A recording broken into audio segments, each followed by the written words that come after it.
It's time for fun, learning, commentary, laughs, and more. Care of the most diverse group in the genealogy and family history world. BlackProGen Live. BlackProGen Live. Welcome to BlackProGen Live with your hosts, Nika and True, and the baddest panel in these pedigree streets. BlackProGen. BlackProGen Live. BlackProGen Live. Alito, chumachukma. The unapologetic Black and people of color viewpoint. Genealogy, family history research with flavor.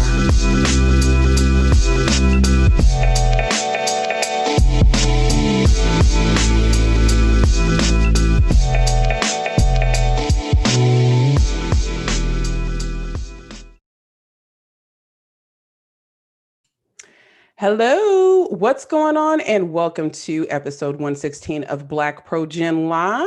Tonight, we're going to take a bird's eye look into the Midwest African American Genealogy Institute from the perspective of students and alumni. And in fact, we actually have some faculty here for tonight's episode. So thanks so much for joining us for episode 116, the 2020 Midwest African American Genealogy Institute. As always, be sure to subscribe to my YouTube channel, who is Nika Smith, so you don't miss a thing, BlackProGen Live or otherwise. Also, be sure to follow us on Twitter, like us on Facebook, and be sure to set reminders for upcoming episodes so that you're never left out of the conversation. All right, we've got a stacked panel for this evening with one familiar face and maybe a few familiar faces, depending on how long you have been watching BlackProGen Live. Now, here's the thing. If you've been watching for a while, if you've been around from the beginning, there's someone on the panel tonight who actually was on the first episode of the show. And it's not me or True. In fact, I don't know. True, you were not on the first episode of BlackProGen Live. She didn't show up until the third one. So I want everyone in the chat room to see if you can guess who the first person was that was on BlackProGen Live tonight that has joined us in the esteemed panel for MAAGI, 2020 MAAGI. Let's see if anyone can guess. And this is great because the people in the chat room right now are saying, I finally caught a live episode. So there's a lot of folks saying maybe we just aren't airing at the right time. I don't know. People are watching, but whatever. Let's see. Linda, of course, but Linda's on the panel. So of course she's guessing correctly. That's right. It is Yvette. Yvette, would you like to say hello? Hello, everyone. It's so good to be here. I missed everyone. Yes. Good. You are here. How does it feel? We've missed you for 115 episodes. Oh, I know, right? Well, you know what? Life gets really busy and I keep saying, oh, I'm going to show up. And I just haven't. So I made it a point that every time I go to MAAGI, I'll at least do one of the shows, one of the programs. So that is very true. She is always joining us. Yes. So we thank you for being around, sticking around for 6 years and, always being support from our, hey, let's load up in one hotel room and just sit there and talk about MAAGI to right. The more formal stuff. So what role did you have in MAAGI? We'll just go over that really quickly. What was your role? This year? Yeah, this year. Oh, I was a moderator for one of the rooms, track 4. And Okay. So I pretty much made sure that all of the attendees were in the room, and then I locked the room and then look over their questions and make sure that the presenter got those questions just in case they couldn't catch them all. So that was my role. Great. And we've got other people on the panel here. True, you weren't just, on fly on the wall at MAAGI. You had a role similar to Yvette, right? Yes, similar to what I do here for you. But it was interesting watching the stream and just keeping track of that from before MAAGI started all the way until Thursday, which is technically my last day.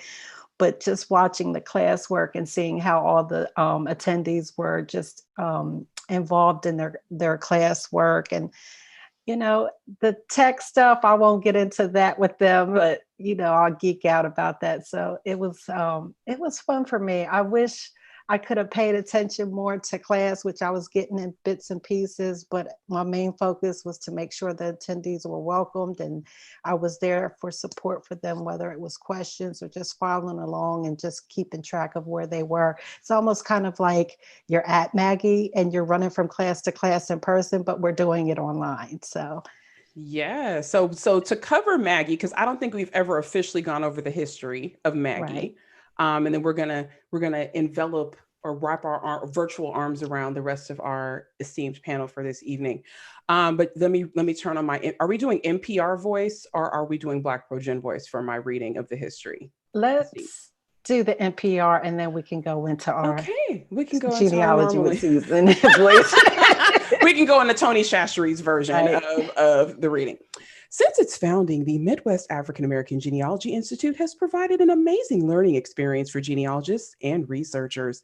The Institute, also commonly known as MAAGI, has grown and has taken its place as a trusted educational and training institute.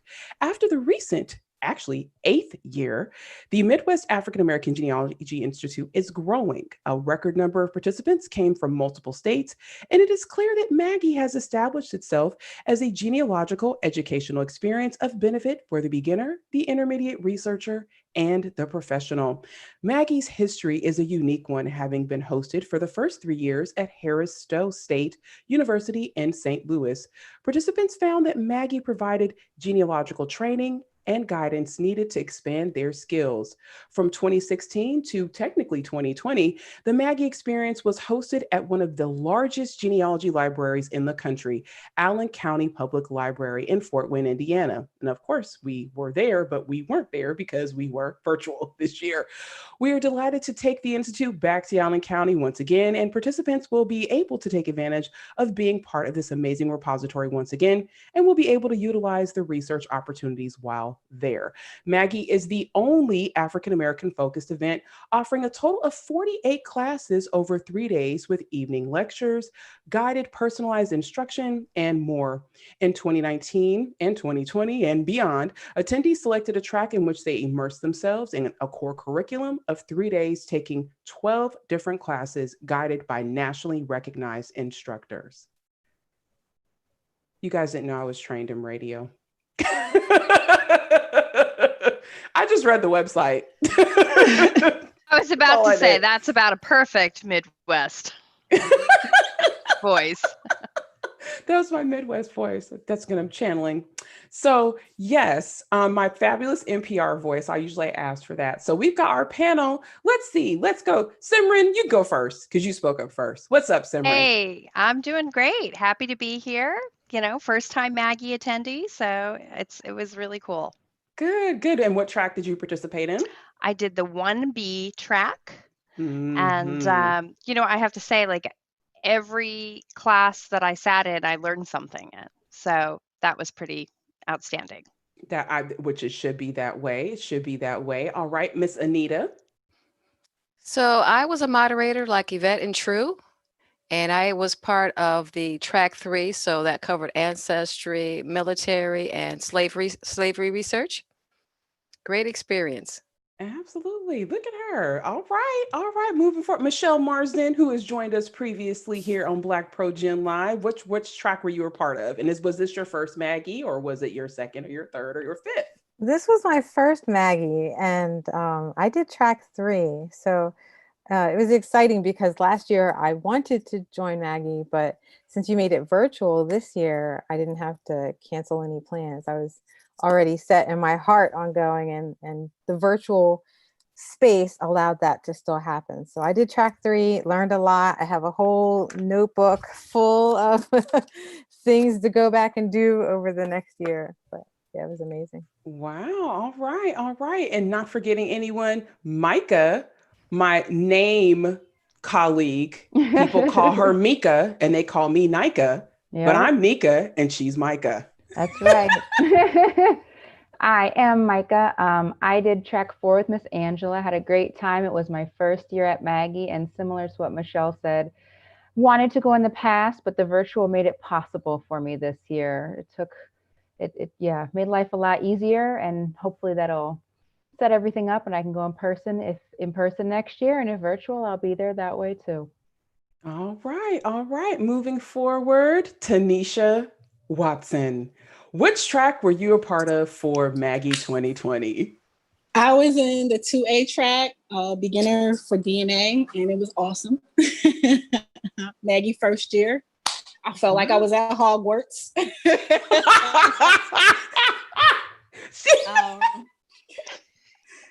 Seriously, I had toyed with the idea of coming from last year, and then it just didn't work out time-wise with work.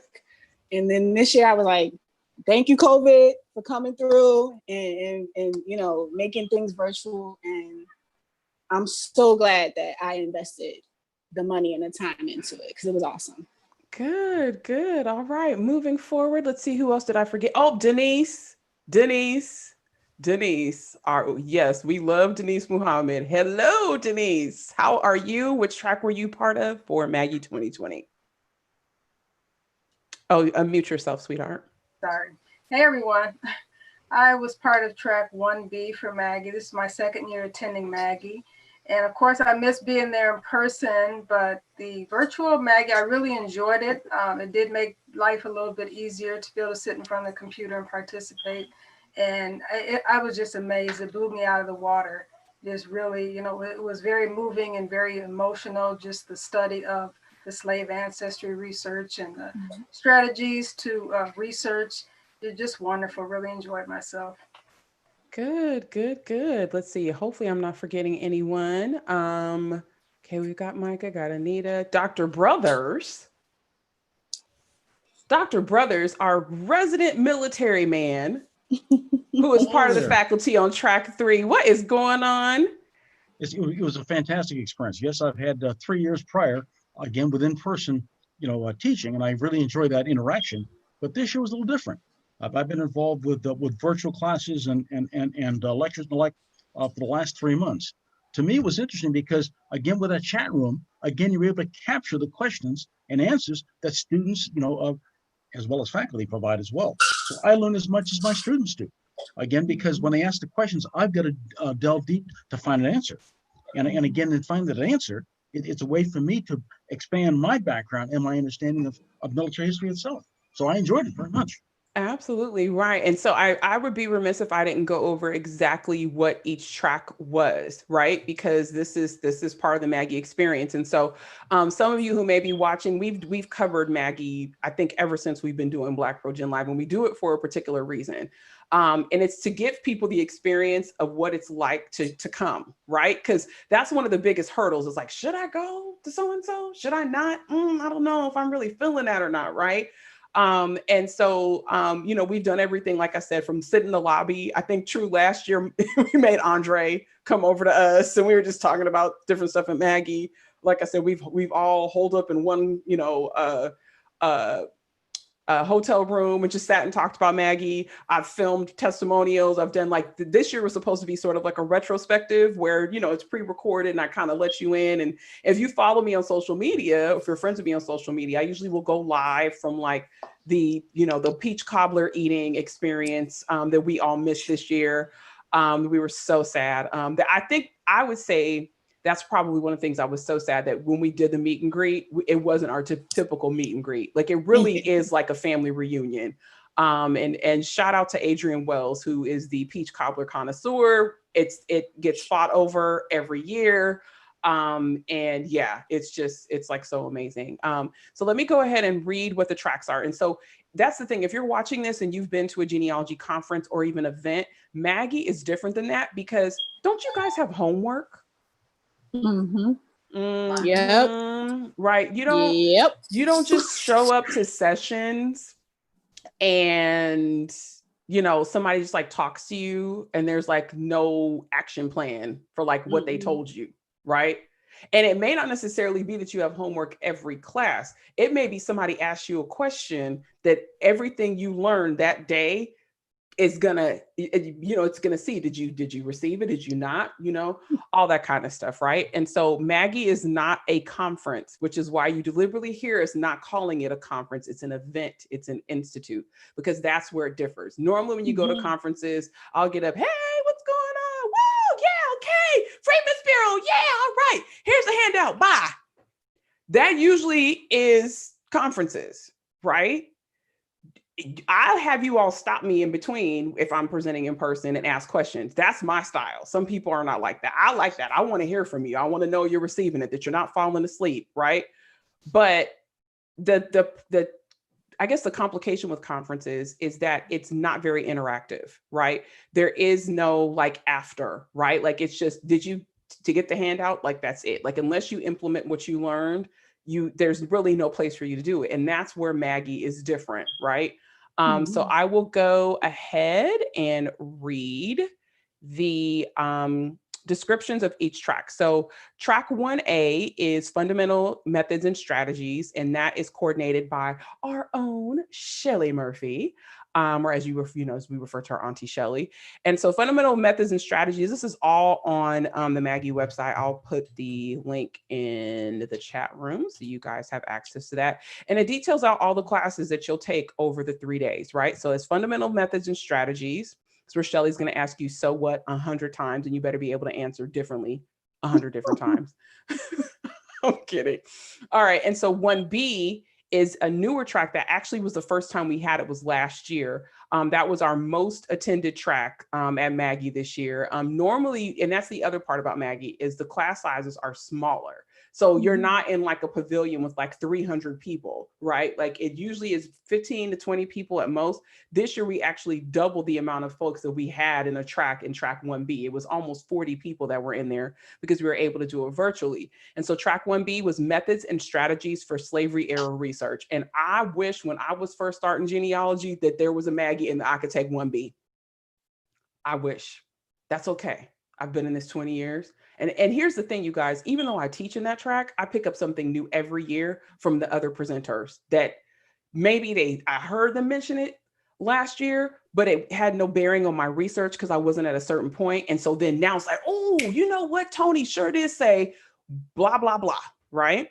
So moving forward, track 1B is also coordinated by Shelly Murphy. So track 2 is DNA and genealogy, and there's 2A is the beginning genealogy and DNA, or DNA and genealogy, and the track 2B is intermediate, and that is coordinated by Bernice Bennett, and that is all about DNA. And people I've had ask me like, oh, should we do track 2A or 2B? Oh no, you have to take an assessment that tells you whether or not you're supposed to be in 2A or 2B.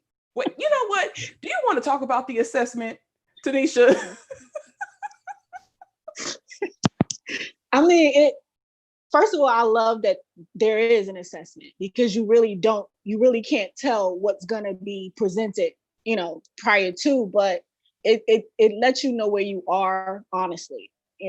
DNA could be a big monstrous machine going into it, but shout out to Shannon Christmas because he puts a calm edge on it and he just gives you the facts. Janice Lovelace as well. But the assessment, it's not something you're going to take where you have to go Google the answer to see if you're going to get it right. You want to know where you are before you go into 2A or 2B.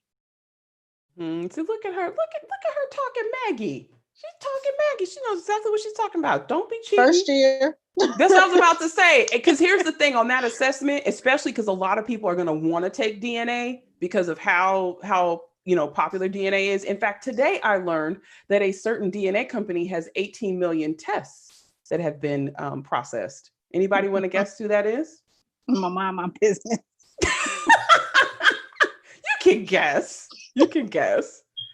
Well, you should know this based on the information that you got last week. But yeah, surpassed 18 million, right? That's just on one site, you guys. So think about the impact of genetic genealogy, right? Mm-hmm. And the fact that if you decide that you're going to Google the answers to the assessment, when you get into class, oh Lord, God bless you if you try that. Yeah, God bless you if you try that. It's not smart with 2A and 2B. And Shannon he's very, I can't even mock Shannon at all. I can't mock Shannon at all. Thank you so very much. That's my Shannon. All right, so track 3, thank you ever so much. Track 3 is intermediate genealogy, pre and post slavery era research, and that is coordinated by Janice Minor Forte. And let's see, who was in 3? Michelle, were you in 3? Yeah, Michelle, you were in 3. Yes, I was in 3. You were in 3. Did you have a favorite class? I did appreciate the information on what Ancestry offers. There were some pieces to it that Juliana went over that I confess, I don't use the card catalog a lot. Ooh. So I know. I know. It's a lot of people though. It's a lot of people. Now I have, I can go through there and I know what I'm looking for. And the military piece was great that Dr. Brothers did. It was very personal since I do a lot of military research. That was great to learn new things, and then great to share, because one of the things we were able to do was just kind of piggyback off of each other and say, well, here's the presentation, but here's also what I experienced, and then we could chime in and help each other with our own experiences. So I loved that as well. Good. All right. And then rounding out the tracks is track 4, African Native Genealogy, close to my heart. Love this track. And I just have to do a special shout out for it, because in addition to MAAGI being the only African-American focused institute, it is the only institute you can go to learn about African Native genealogy, in particular about the history of freedmen of the 5 civilized tribes, which of course I am one of those people. Micah, what would you say was your favorite class in track 4, since you were a part of that? And Angela Walton-Raji is the coordinator. Yeah, I think it's so hard to pick which one was my favorite, because it almost felt like cumulative curriculum, right? They all built one off of the other, off of the other. And I think each one had something, but by combining them all, that's really what made it such an enriching experience. Having so many experts, there were so many of you who are just experts in the field, and you brought your personal experiences as well as just professional knowledge. And I think that combination made it a lot more enjoyable even than some of the other institutes, like you were saying earlier in conferences, because it was really personal. People were sharing their stories in ways that were really relatable for all of us. So you've heard from people in all 4, all 4 tracks, right? I think we don't have a 1A person here, but True, you've taken 1A.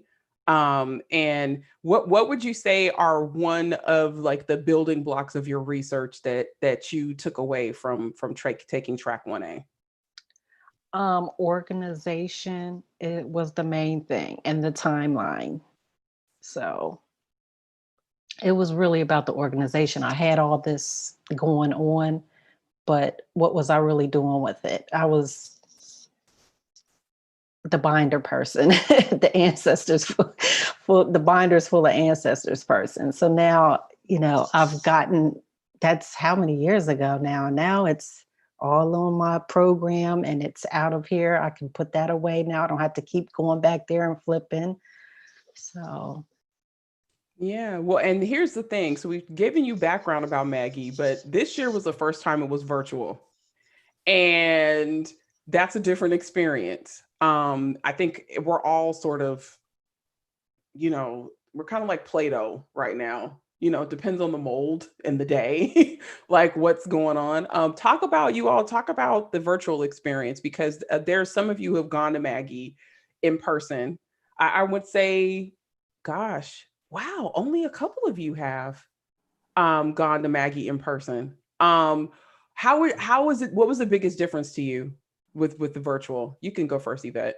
Okay, so I've been to MAAGI at least 7 times, and I found it easier only because I'm 3 hours away. The time difference is 3 hours, and I was able to roll out of bed and really keep track of what was going on. And it was just, I enjoyed it. And because sometimes when you're in the classroom, you get really tired and whatnot. But the experience, it was just awesome. I mean, it was just right there, and it gave me a chance to really connect with those in the room too, because we were chatting back and forth, and the questions were really good, and the experience was just awesome. And as a matter of fact, I was thinking that we could still do, MAAGI online, and then at the same time having the classroom in person. It just made it easier, because of the classes. I think, what is it? It's like 8 hours. Are we in class Yeah, for it eight ends up, hours? yeah, it ends up Yeah, so being pretty long. it's very intense. So it's not something that, oh, I don't really have to pay attention. It's like you really do, because of the work that we have to do, and to get something out of it. And I just feel like, we could do both, because the traveling and whatnot, it just makes it harder, when you're trying to, get your rest in or whatnot. But Yeah. Yeah, I would agree with you on the travel notion, especially mhm. if you're traveling like you were from the West Coast. So you already had like you were Oh, already 3 hours behind. And then oh, like, landing in time. And right. then, oh yeah, they have the nerve to start classes at 8 a.m., Oh, yeah. So I Well, think well, last year I thought I was doing something great. I decided to, drive from San Diego all the way to St. Louis and then to Indiana. Wow, that was just, it was something. It was something. I don't know if I'll do that again, I've made but that I was drive. exhausted. Yeah. oh my gosh. So yeah. So I mean, I would say that that's true. Denise, how did you like the virtual experience this time, right? I really enjoyed the virtual experience, and I was really surprised that I enjoyed it as much as I did, because I wasn't expecting it. I kept thinking, oh, I'm going to miss being at MAAGI so much in person, and the interaction with all the classmates. But I found that it was even actually a little more intimate. When we took our breaks, we still had, everyone in the chat room chatting and trying to solve family, brick walls and things like that. So I really, really enjoyed it. It did definitely make travel a lot easier. I know last year we flew in and, had to rent a car and find a hotel. And so that element of everything was taken away. So it was definitely, I enjoyed the ease of it. And so. Yeah, the chat room, they're ruminating over the fact that they miss Dunkin' Donuts. I forgot how much the brothers is laughing. Right. I forgot how much that was like. That really is a part of Maggie, especially at the Allen County Public Library. If you've never been there, that's the one thing that I miss that you all didn't get a chance to experience is going to Allen County, because the staff there is amazing. They are so helpful. Literally, like, I love that they like put all of our tables out to sit, and they like, connect all of this power strips so no one runs out of power like all day. And like, and the room is freezing. It's going to be freezing. It's a library. Okay. So it's going to be like 49 degrees, especially if you're upstairs. But just the research time, right? Like the fact that like once we broke, you could go have dinner, or you could go have lunch, or you could just literally go into the library and like utilize their collections, because this is a county library. It's huge, and our classes take place on like two different floors. And you've got the bank of classrooms, but literally in the library is a Dunkin' Donuts. Like it's just in the library. And so that Dunkin' Donuts usually opens up before the library does. And MAAGI actually starts before the library opens. So most folks will go to Dunkin' Donuts and just be, they'll just be in there chilling, getting donuts, getting a coffee, getting whatever. And you're supposed to actually enter through that side too. So it's almost like, hey, Dunkin', what's up? Okay. And then you go like straight in. So that was a missed experience. And of course, the folks in the chat room are also talking about, the fact that people didn't get a chance to go to the library. And I definitely missed that. And then, yeah, that's very true. Another comment, it's the second largest genealogy library after Salt Lake City. So if you've never been to the Family Search Library in downtown Salt Lake, you better get on a plane when you can and go. Love it. Been there way too many times. Was planning, shoot, me and True, we're supposed to be there in April. Didn't get a chance to go. We got I a lot speak of to that? making up to do. We sure do. We sure do. I What's up? What's up, Michelle?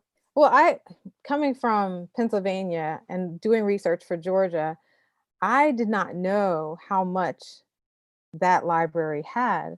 I was a little hesitant because I was like, well, it's Indiana. Are they going to have the Georgia documents? And just the two that I requested that they sent me were spot on, the exact family I was researching, gave me extra clues, new steps to take. And I had other articles that I didn't request that I can't wait to go and see. Well, notice she put in a request for the documents and the well, people sent them to her. Did you yes, hear it that? was I just want to amazing. make sure people process that. Right. It felt very personal. All of it. Look at that customer service. I tell you, sometimes you can't pay for that kind of stuff. You But can't. I would say, yeah, that part, missing the library, a lot of people said that they missed the library and they wish they could have done that. And in some ways I do feel like it was more intimate than it normally is, because like if you're in your sessions, typically you'll like meet people and you'll kind of sit next to those people, but in Zoom you can't sit next to anyone. Like your box may show up next to Micah today and then Anita tomorrow. So so it was kind of everyone congregated into one space. And we also had to overcome technological stuff because we were like, how in the world are we going to do this virtually? What does that look like? So that's where the moderators came in, because typically, no lie, what happens at MAAGI is you see me going from room to room literally for 3 days. Like if you have come to MAAGI in person, that's why Denise is like shaking her head. Like literally I live in like 4 rooms at MAAGI, like the entire time. This time it was just, oh, hey, I'm leaving track 5 or track 4. Let me log into track 1A. So I didn't have to actually move my feet. So yeah, so Dr. Brothers, teaching virtually, what was, that was a new experience, I think, for all of us. How was it for you teaching virtually at MAAGI? Wasn't any problem at all, because I've done that before. So in that situation, and as you all know, I just settled down and finished my term as district governor for Rotary for the Northern 30th of Indiana. And that's how I communicated the last 6 months, was doing just that in terms of classes. One of the fun part about the virtual thing is you can go worldwide. And that's what I've done. So I've had the opportunity to work with people around the world. And I could not do that here in Indiana alone. So again, it gives you, again, if you've never done it, it's kind of hard. But once you get the feel for it and get involved with the class, it is a relatively easy mechanism, because again, you already have your presentation. If you remember it, you also have the dialogue with the students, because through the chat box and obviously, and after the end of the class, again, you can open it up. You get quite a bit of great feedback and great dialogue. So I found it to be a great tool. Yeah, and I'm noticing that some of the students are saying they exchange phone numbers with their classmates, which is great. Another tool we use to get information to students was this Google Classroom, which some people were like, oh my gosh, what is this? It's very straightforward. We actually started using that in track 2. When Bernice was getting her silver star and AKA, and she had to get her crown and all that stuff at Boulay, and so she couldn't be there. And so I was like, oh no, I'm not, no, we are going to put everything in one place. It's going to be there. You're going to go to it. That's it. And so we started using that, and thankfully we did, because now it was kind of easy for us to get people in the spaces. Anything else you guys can think of you want to talk about that was specific to MAAGI for this year, that just from your experience, maybe? Looks like Micah, you're off mute. What would you like to say? Yeah, I really actually enjoyed sort of what Denise was saying, the conversations that happened between sessions and over lunch. I think an hour and a half for lunch is a long time. It makes sense when you're in person. But it was such a long time. I think a lot of us were actually sitting quietly on mute and off video, eating our lunch in front of our computers. And so somebody would kind of pop in and say something, and other people would pop in. We were all really still sitting there. And so we would have these side conversations and work on other problems just while we were still hanging out at our computers together. And so kind of like you're saying too, Nika, you go to a lot of stuff and you just meet those 2 people that you sit by the first day, and then you sit by them the whole time. And so it was so great this way to meet all the different people and you guys, there was a classmate you all had. She said she virtually helped as I was sick the 3rd day and could not get out of bed, but I was still in class all day long. Ooh, you guys are some ride or die genealogists.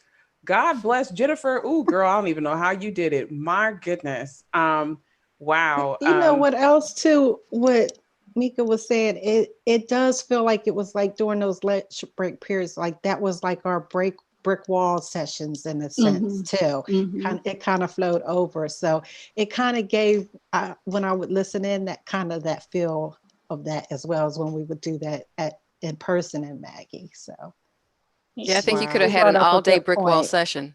Oh my gosh, yes. Yeah. Because that, and I would say that because that's one of the biggest things about MAAGI is when we all take over the lobby of the hotel and we're split off into groups, and literally it's like, what are all these people with computers doing in the middle of the lobby of the hotel? Like it's really strange for other people, but for us, and then we're there like till like 11 o'clock at night that night.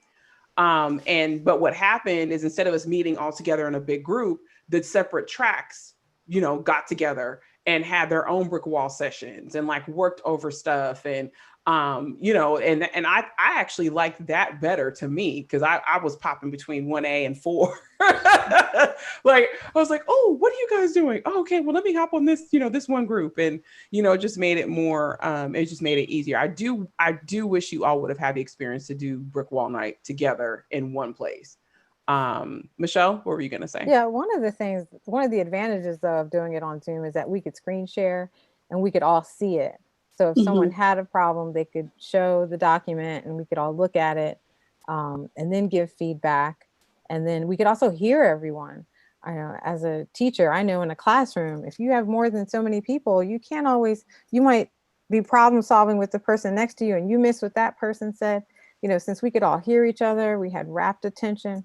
Found out that someone had the same maiden name that I did, and then someone else was researching the same county that I was. That I don't know that I would have had that experience in person, maybe, but since we were all sitting and looking at our computers, we definitely made some connections that would have been harder in person. It's interesting that Michelle mentions the classroom and being able to feel our way around as virtual participants in MAAGI. I commend the faculty, because I got a Zoom tutorial, I got a Google Classroom tutorial. I've been using both for years and never received any formal anything. And you guys have made sure that we got it. Like, people had the introduction to those platforms.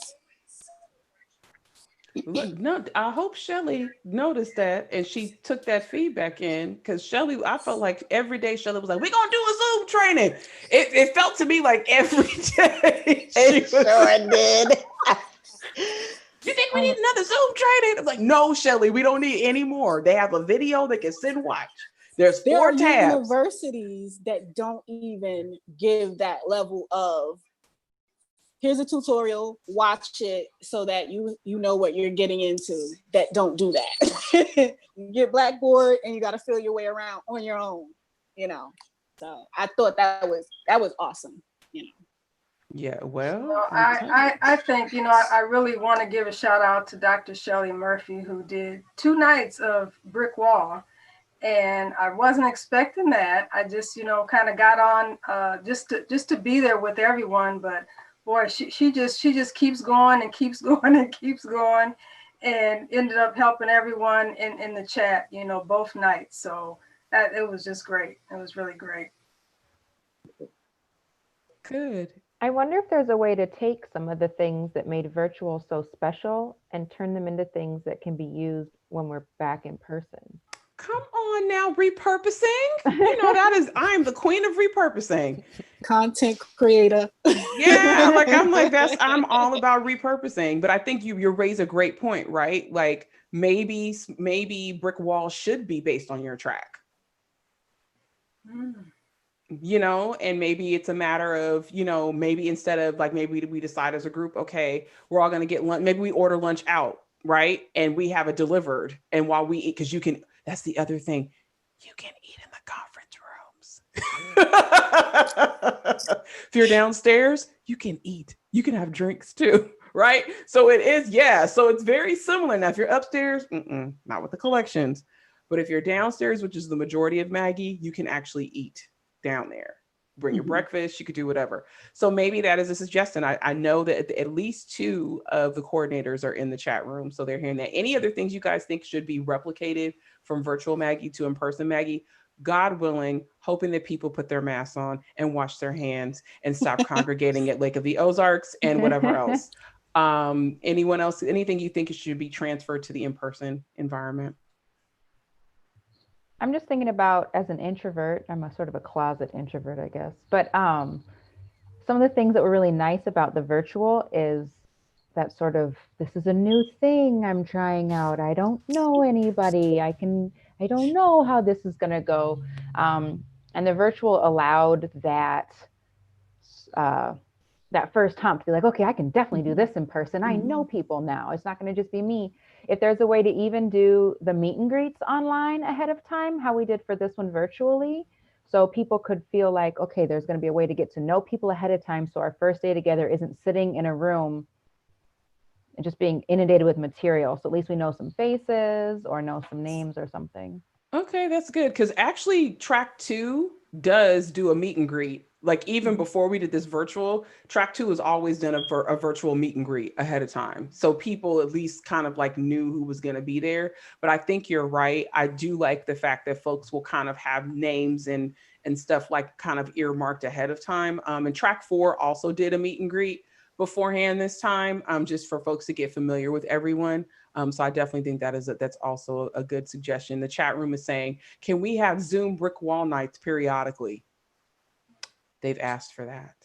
So that was going to be my request, that we have a follow-up session, that we do a check-in with each other, maybe 6 months from now. Like, how did that thing work out? How did, we may not have been able to collect phone numbers from everyone in the group, but we still might be curious, like, oh, did you ever find that thing? And I'm sure we'll all have brick wall moments that'll break open between now and next year. And it'd be great to check in with each other. Agree. And Sherry Hudson Passy says, I connected with the descendant of one of the enslaved of my ancestors. We will be working together to tell the family story, the whole story. This is why you share information. In fact, I know during track 4, and I was mad I missed it because some of my Cherokee surnames were involved with Steve's query. And so I had to follow back up in Google Classroom on like the obituary that was pulled and like all the strategizing. Like that's the best part of working stuff out, is like other people just don't think like you do. As much as we want them to, we don't want them to, because they like help. Any other feedback, Anita, from your experience being a moderator? I'm wondering, in the other tracks, did you have any kind of breakout rooms? I just returned to work this week, and we had a meeting today, and we had breakout rooms for people that I don't usually get to talk to in my company. Yeah, well, that's the thing. Track 1A and 1B were actually in the same Zoom, and they were in breakout rooms. And because we were like standing there like, oh, are we going to break the whole thing if we like make more breakout rooms? Like we were all like, we don't want to mess it up. Okay, so let's just keep the 2. So I would imagine next time we'll probably, if there is a virtual option, we probably will give people the option to break off to go into smaller groups. But the other thing is, like with track 4, there wasn't that many people. So there kind of was no need to go into a breakout room. But then 1B would have needed to have 2 or 3 different breakout rooms because of the amount of people that were in there. Well, you spoke at our conference a couple of years ago for Afro-American Genealogical and Historical Society of Chicago. And you know that we have the different state study groups. Any thought to doing something like that with MAAGI? Well, you got to ask the people in charge. I just report. I tell people that's above me. That's above your pay grade? It's above me. It's above my pay grade. You can look, they're in the chat room, they're listening. And you know what? That's something that I suggested to a genealogy society that I'm a member of in California, who has started to do virtual meetings. The fact that the breakout rooms within Zoom is a great way to do state study groups, because you can label them whatever you want to label them. You can send whoever you want to send to whichever group. And then that way people get that intimate environment, which is missing a lot. Just to kind of, before we close everything out, how do you guys feel the experience at MAAGI has sort of validated where you are when it comes to doing African-American genealogy research? Okay, I thought it was amazing to meet so many other people in my generation and younger and older that were as passionate about it as I am. My family sees the work that I do, but they don't see anyone else. I'm like, really, I'm not the only one, the only one out there that's this passionate, this active, this committed to doing the work. And to see other people and to meet other people that were also in that category was amazing. So it was personally validating. And with the same skill sets too. Right, with the same skill set, and even more. I'm like, oh, this, they can teach me this thing, and I can teach them that thing, and the camaraderie. I know I said that and earlier. Expanding on what you've already done. I know that's been huge for me. That's why I came to MAAGI in the first place. You can belong to 20 different societies, and I don't want to keep putting my ancestors on display. I want to immortalize them beyond the bins and the databases that they've been confined to. What is their story? Do I want someone else to come along down the line and tell their story, or do I want to do it now? So that was my premise for like seeing what MAAGI can do for the research that I've already done. And let me tell you, I owe MAAGI. I owe MAAGI because I got more than what I was expecting. And I'll say too that I know the first time I went, I kind of took myself out of my brand, out of my true roots, and I applied myself, and I was an actual attendee, a student to learn. So even as you grow, MAAGI is there to support you. It can help you and with your growth in genealogy, because I thought I was pretty good, but I'm still learning, even in 2020. So, I knew who Nika was. I knew who Dr. Shelley was. I knew Miss Janice, but I didn't want them to be my friends at that point. I was there to learn, to get better at what I was doing and staying organized. So I kind of was like, Nika, you're not my friend during MAAGI. Leave me alone. I'm here to be a student. So I left all those distractions from home, the grandbabies, the kids, my siblings, my mom. I shut all of that out. And that 3 days was for me and my ancestors. So, as you go, it'll get better and better, and just take that with you when you go. Just stay there and get your concentration for you and your ancestors. Leave everything else back at home. I think that's a great suggestion, because a lot of times those of us who are researching are still working 9-to-5 jobs. And so we're carving out particular research time, which is probably happening like right now at your house, right? Typically, this is the time where you like go into your bunker and, you get your snacks or whatever else that you have, right? Or you maybe wait a little bit later if you're on the West Coast, right?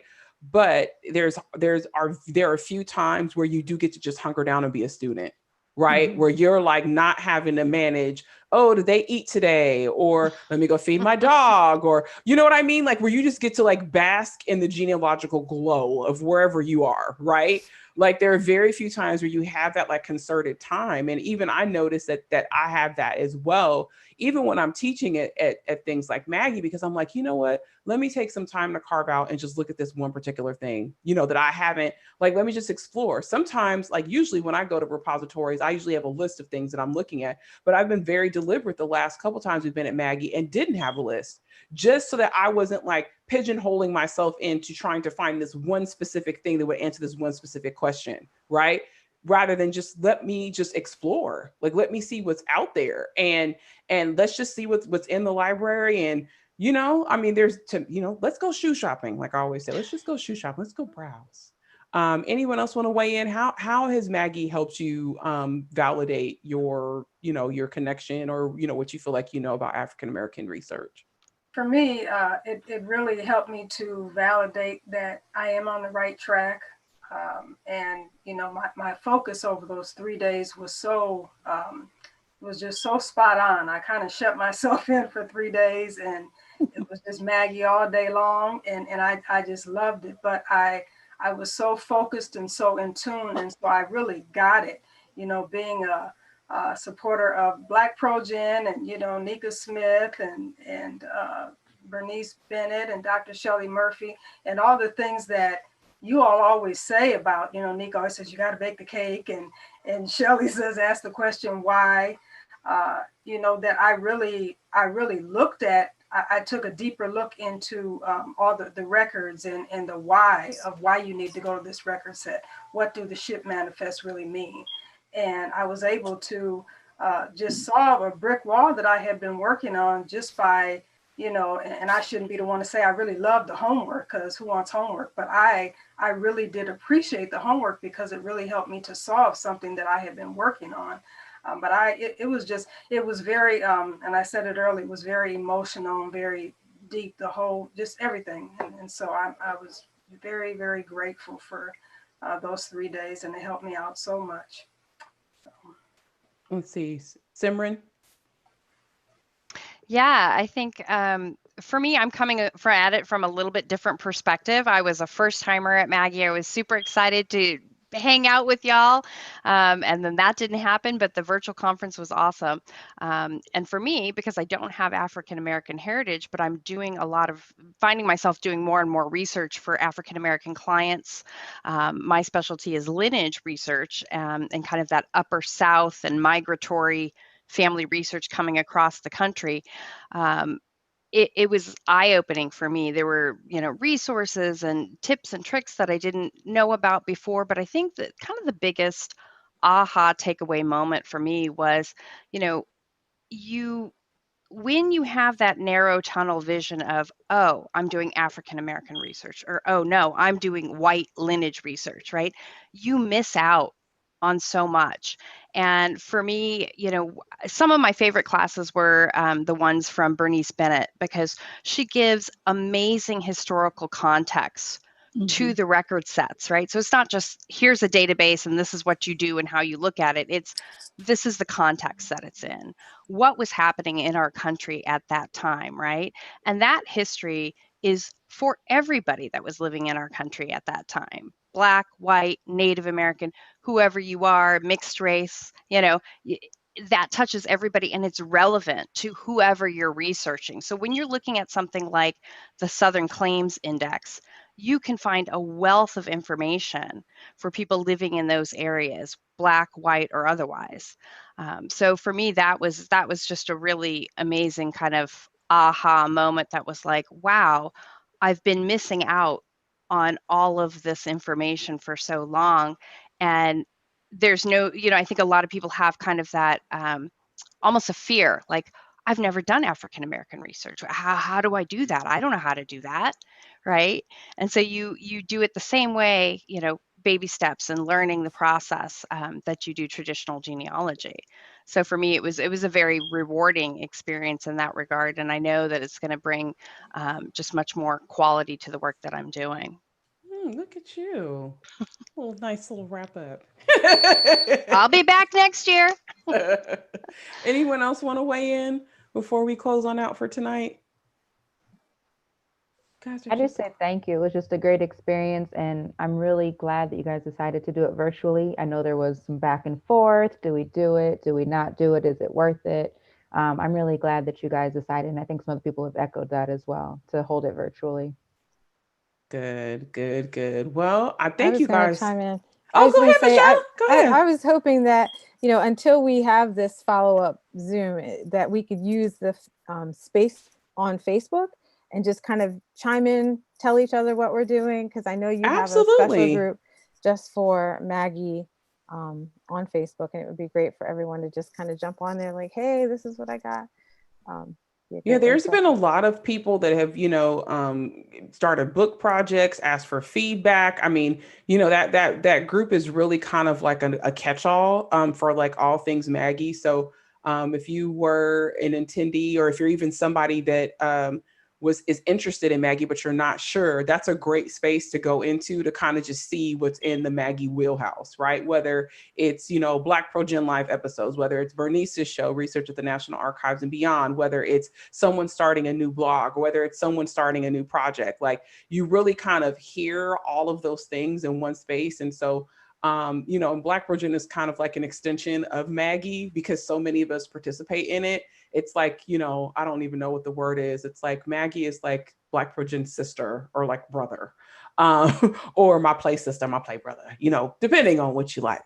Yeah, they, Sherry says when she was at home for Maggie, she said that she closed the door to her office and told everyone I was not home. I'm not home. That's what I had to do.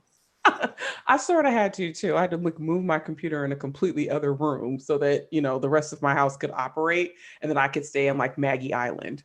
Tom Reed from Family Search announced to us that he's been eating tacos during the episode. That I'm trying to figure out where the tacos like come into play. We had good husbands, so we have to get a shout out. Oh, to you know them. what? Can we talk about Calvin and Rashad? Can we talk about Calvin and Rashad? How we were getting plates brought to us during Maggie. So y'all don't know. When the cameras were muted, honey, there would be a plate that would just come out the sky. And being true, and she'd be texting me, "What you eating, girl? I got pork chops. Let me see I got what you got today." Yeah, I got some bacon and some eggs, right? So we have to shout out the husbands because our husbands were acting as the cooks and the waiters at our house when we were just staying put to make sure that no one was freaking out, no one got stuck in purgatory and couldn't get to where they needed to get, because that happened a couple times. The land of the lost. The land of the lost is like, where am I? The window looks the same, but everyone is gone. Like, ooh, I have a PhD in Zoom breakout rooms. Y'all don't even understand. And so, yeah, so it's thank you, husbands, for that. Thank you for the plate delivery, the plate drop off, for the cooking. Definitely want to shout out, like I said, all the coordinators for all the work and stuff that, oh my gosh, Simber. There was one time, I don't even know if everybody else, because we didn't do the closeout. Normally we do the closeout as like one big group. And someone forgot to mute themselves and her girlfriend called her. And when I tell you, it was like my mom on the phone with her friends. And the woman who her friend was calling her was like, girl, you know, I need you to send Earl over here because I got this fence, girl. I can't fix it. And Earl was getting hired out in track 1B. And we were all hysterically laughing. Like, it was so funny. And so she didn't even realize. I was like, you know what? I said, Shelly, you got to give me co-host. Shelly, give me co-host. I can't mute her, Shelly. I can't mute her. So I had to go back into purgatory. Shelly had to make me co-host. Then I had to go back to the thing so I could mute her. And so that became my joke, my running joke for the rest of Maggie. I was talking about her husband having to go over and fix her friend's stuff. Because she was like, oh, girl, you know, can you send Earl over here? It was like, oh my God. Girl, I would have just slid straight off my chair. I would have been no good the rest of the day. I don't know how we made it, but but that's the beauty of being on Zoom, is people don't realize you need to mute yourself. So yeah, it was just, oh my gosh, it was so funny. So yes, track 1B, yeah, that I'm ready to hire 1B. Earl. I mean, I'm ready to have Earl come over. That's what I'm saying, because he was doing all the honeydews for his house and for the friend's house too. Like his wife, honey, she was collecting something for Earl, whatever he was doing. Oh my gosh. And I'd be on a flight to some island right now. So my sister owes me, and you're gonna owe me for next year too when I go to Maggie. Because I really needed it this year. Man. Oh my gosh, I totally forgot about this. Wait a minute, I forgot about this. Why was track 1B so ridiculous? When Karen K said something about the hospital, and I was in the middle of teaching, and I was like, wait, what? And like, I came off of mute because you can't, okay, if we're in a virtual space, you can't say, I'm going to the hospital in the chat room. You just can't say that. Okay. Cause I'm like, look, and I had to tell 1B, I was like, y'all know BlackProGen, we all have an emergency contact list. I got all of their significant whoever's, what the relationship is, the phone number. So if somebody falls out on the show, I could be like, look, Janine, your mama, she been working too hard at Maggie. Okay, I know you down there. So yeah. So she puts that in the chat room. I stopped the whole session. I'm like, wait a minute, let me pull up the emergency card because we asked you for your emergency contact. So I was like, let me pull up the emergency card So we were all trying to strategize. Me and True started sweating. Out. Me and True was sweating like, oh Lord, somebody that fell out in the Zoom. Girl, I really misinterpreted what she was saying because I messed up my flow of concentration when that got thrown in there. I'm like, wait a minute. Oh my God. It is just so, and she was That's like, why no, you need room monitors. Exactly. Because she was like, she said, no, you guys, it's okay. Like I was actually remarking about something on your slide and it had something to do with the hospital, but I read it. I got to go to the hospital. Me and True both read it that way. I had to read it a couple of times, even after the situation was over, but yes. yeah. And the people from 1B are in the chat room dying because they totally forgot about that too. And so is the person that had the alleged hospital trip, Karen K. She said, I'm so sorry for the mix. She said that's what it was. She said we have been talking about places to collect the person's DNA, and she said we can go to the hospital. But right. But the fact that she said that, you just can't do that. Like you can't, because you were ready to send the ambulances, the helicopters, the whole thing was ready to go. Think about it though. We're genealogists. We could find your house because we know how to get to all this information. So if she had fallen out, oh no, the cavalry was getting sent over to her house. Okay, it was going like we could mobilize quick. So yes. Oh my gosh, the chat room is cracking up. Like we really did think she was dying and needed to call someone for her. Like we really, like everybody was thinking that. And then we got it all together. And she is here. She is alive. And I totally forgot about that because the only people who knew about it was 1B. Why did all the crazy stuff happen to 1B? No, but it was because we're awesome.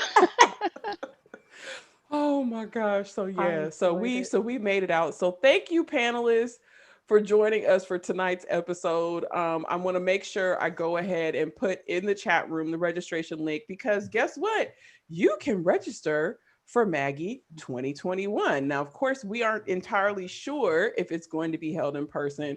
There's a very, seasoned Black grandma statement at the very beginning of the registration page that says, please note, this event may be virtual if the COVID-19 pandemic is not under control. That is a very grandma statement. Like if we ain't got it under control, it might not be in person. It might be virtual again, right? And so you can register today for MAAGI 2021. The tracks are the same, but of course they're subject to change. We're looking at the evaluations and thinking about, should we add, should we take away, should we revise, like whatever. So for those of you who attended, be sure to fill out your evaluations. A lot of you have filled them out already. We're already getting your feedback. Thank you so much for that.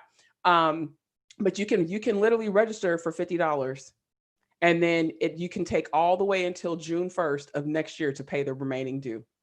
And you can change your track up until that time span. There's a whole lot going on. Also, if you were a part of MAAGI 2020, don't forget your Google Classroom is open for a month. It's open until August 9th. So go down, grab all your handouts. And we've even talked about doing, I think one of the tracks, they did a communication sheet or like an email sheet of everyone so they can stay in contact and maybe form your own little Facebook group for the people who were in your track, whatever. There's a lot of things available that you can do. But again, Nika, can yes. you make a note to everybody about the August 9th? Because people asked a lot in track 4 how long the classroom was going to be up and nobody really knew. Yes. So it's 30 days. So I'll make sure that I'll put an announcement out and all the tracks. I love reuse. I can reuse the same announcement. I don't have to type it again. It took me and Shelly until the week before MAAGI before we learned we could reuse and not have to copy and paste. But we're not going to talk about that. So yes, we will put the message out there.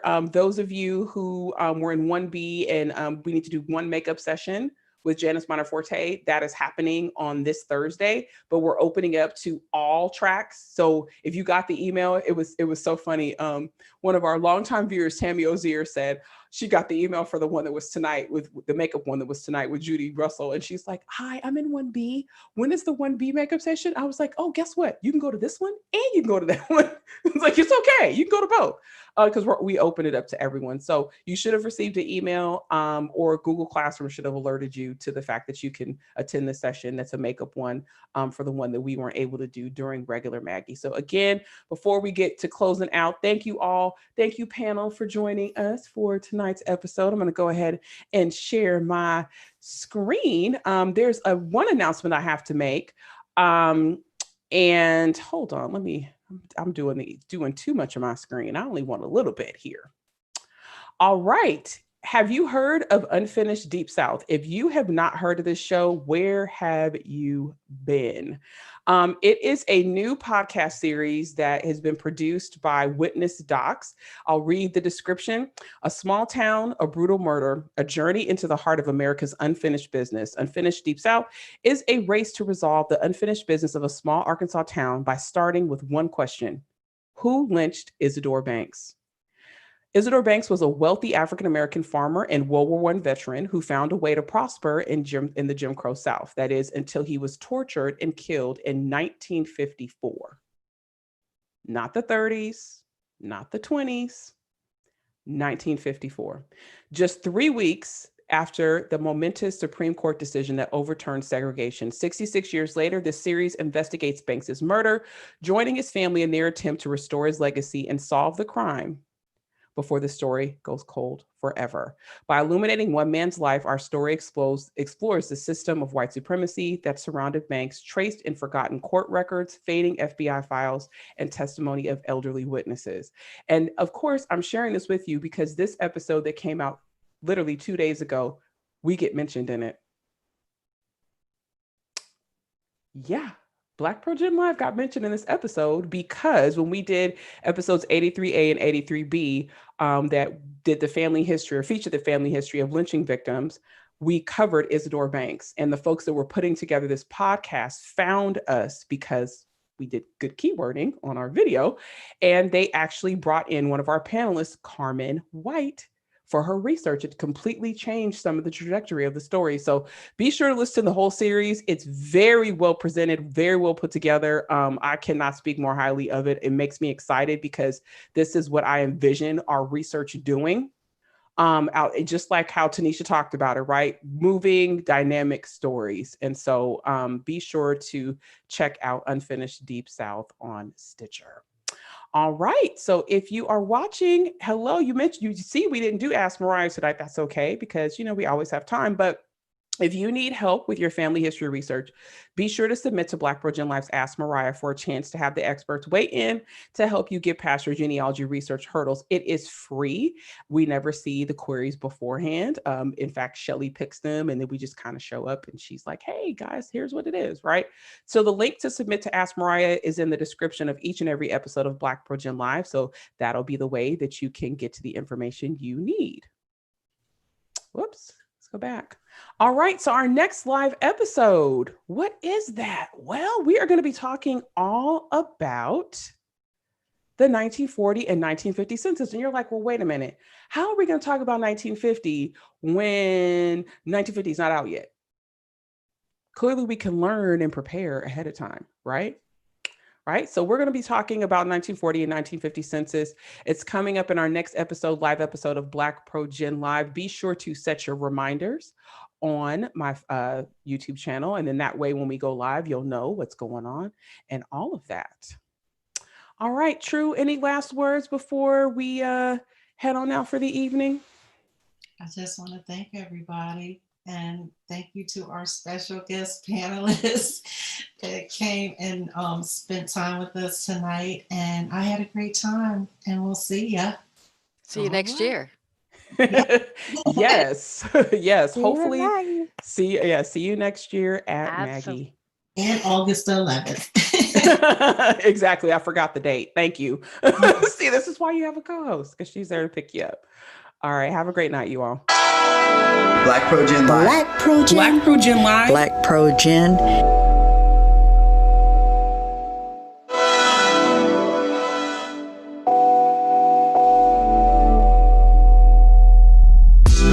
BlackProGen Live. BlackProGen.